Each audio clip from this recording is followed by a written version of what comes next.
welcome back to the channel. This is your host Majestic speaking with another episode of MechWarrior Online here. And today is another special edition of MechWarrior Online.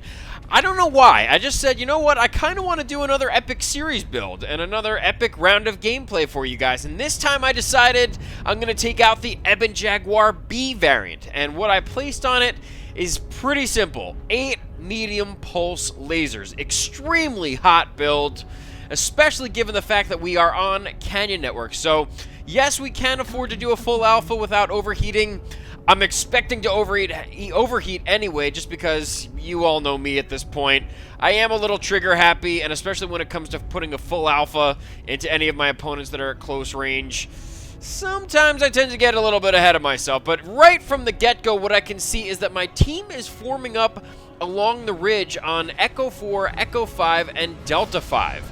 So that gives me a great opportunity to actually move up close because I know that they will have my back. I know that they can put some cover fire down on me. I could do some peeking, some poking a little bit, and automatically I see a couple of them up on the ramp there, and I just barely got tagged. I was able to put down a full alpha on one of them back there. I didn't have enough time to target him, but I was able to put down a full alpha on one of those opponents there, and now I'm getting targeted by some long-range artillery, so those lerms are coming in, but he didn't have enough time to target me, so no harm, no foul.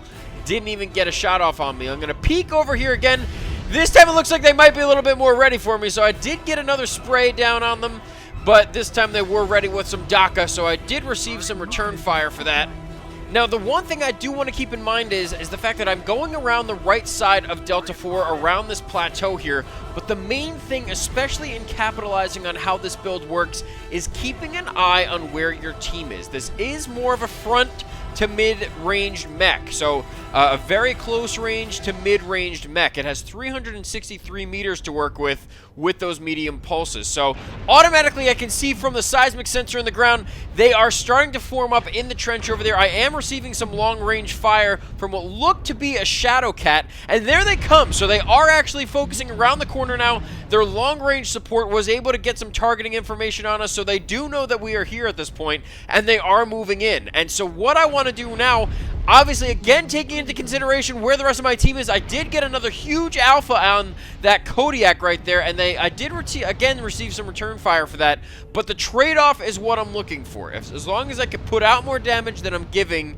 I know that at least I'm doing my job for right now. Obviously, we want to survive, but we also have to play our part, so we have to really get in front of these guys, put 8 medium pulse lasers into their faces as often as we possibly can while maintaining decent heat to scare them off. So there is a cicada over here, and just looking at the mini-map, they are right on top of us, and I know that my team is with me, just trying to focus up on our targets, figure out where their next move is planned for, and the cicada is retreating back to his team, so I did get a partial alpha down on him, but he did make it back to safety. He is completely cored in that center torso. This Orion 2C did happen to land a big strike on me, so unfortunately that did put me in more of the amber orange category with my front armor. Nothing is cored at this point, which is definitely good, but we were able to fire off in sequence and keep our heat management pretty decent. It looks like he might be coming back up, so we're going to have to keep an eye on the corner of our screen here, just see what he wants to do. And right here, looks like they're focusing up.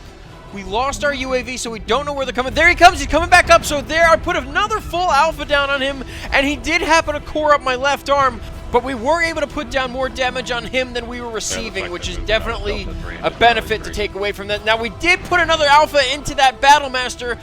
Very, very poor decision on my part, actually going for another full alpha, especially with the heat management on this thing. I should have known better. Definitely my fault, but not too bad of a recovery there. My team did help me out, put down some suppression fire, and get that Battlemaster to get his target off of me. So very minimal damage received from a couple salvos of those LRMs. And this Orion came back up on top of the plateau. We got a huge kill, so he had no idea that we were still there, and we got him in the torso, and he just popped like a cherry. So there he goes. Now I'm trying to focus up on this spider. Unfortunately, I didn't get a full torso twist, so I wasn't able to actually land as much damage as I was anticipating. I really hope that doesn't come back to bite us in the end. I know I'm at fault here, especially since I didn't get my torso turned all the way around, but right now we have to focus up on what's actually going on in front of us. So we did have that Jenner. That must have been a Jenner that was getting us from long range before. He is accompanied by this Arctic Cheetah that's trying to get some damage down. He did core up my center torso and my left leg, so we do need to keep our eyes on him. My team is able to actually focus up on this spider here. All we have to do is take out that other leg, and he's going to go down, so there he goes. Now we have to focus our attentions back on this Battlemaster, that Cheetah, I don't know where he went, and that Jenner. So those are the guys that I'm looking for over here. I see a lot of movement on the mini-map here, and there's the Battlemaster. I go for the torso, and we got the kill. He must have had an XL engine, so that is huge for our team. Now focusing up quickly on the next target, I have this Jenner right in front of me. I got way too over-aggressive, and I overheated again. That was very, very stupid on my part. Pretty tough to manage the heat on this thing, but now we have to focus up on this Cheetah. 2 weak legs, so we might have to overheat again just to get him, and we do! So we overheated, but thank God my targeting was on point for that shot, because I knew I was going to overheat, and I had to make it count.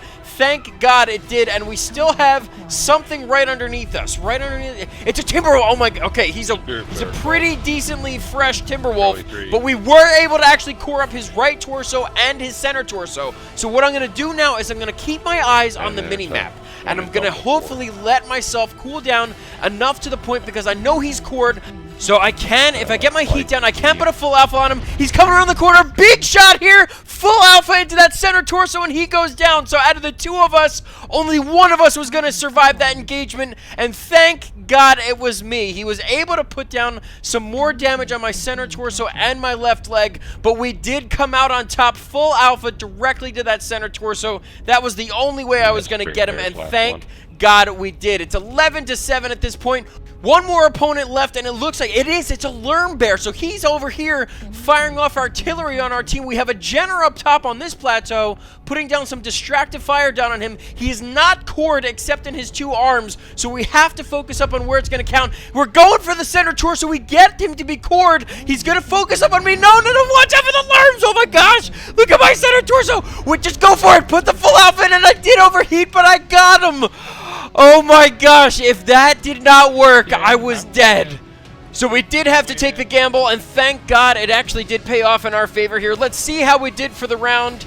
5 kills, 4 assists, 1,016 damage with 11 components destroyed. So very heat-intensive build, a very heat-intensive map. Thank God by the end it did actually work out in our favor, so we were definitely lucky in this scenario. We did top the leaderboards here. 5 of us were remaining at the end. 12-7 is the final score. But that's going to do it for this episode of MechWarrior Online. If you enjoyed the video, hit that like button, hit the subscribe button. Check out the links in the description. That includes the Smurfy link to the build, my Patreon and PayPal pages, in case you guys do want to help support the channel in any way. I want to thank you guys so much for all the support that you have given at this point, even if it's through a comment, an email, a like, whatever it is. I really do appreciate it. I hope you're enjoying these epic rounds of gameplay. I do have some channel updates coming soon, so I hope you guys stay tuned for all of that. Thank you guys so much again for all of the support, and I do look forward to seeing you all on the next one. Take care, guys.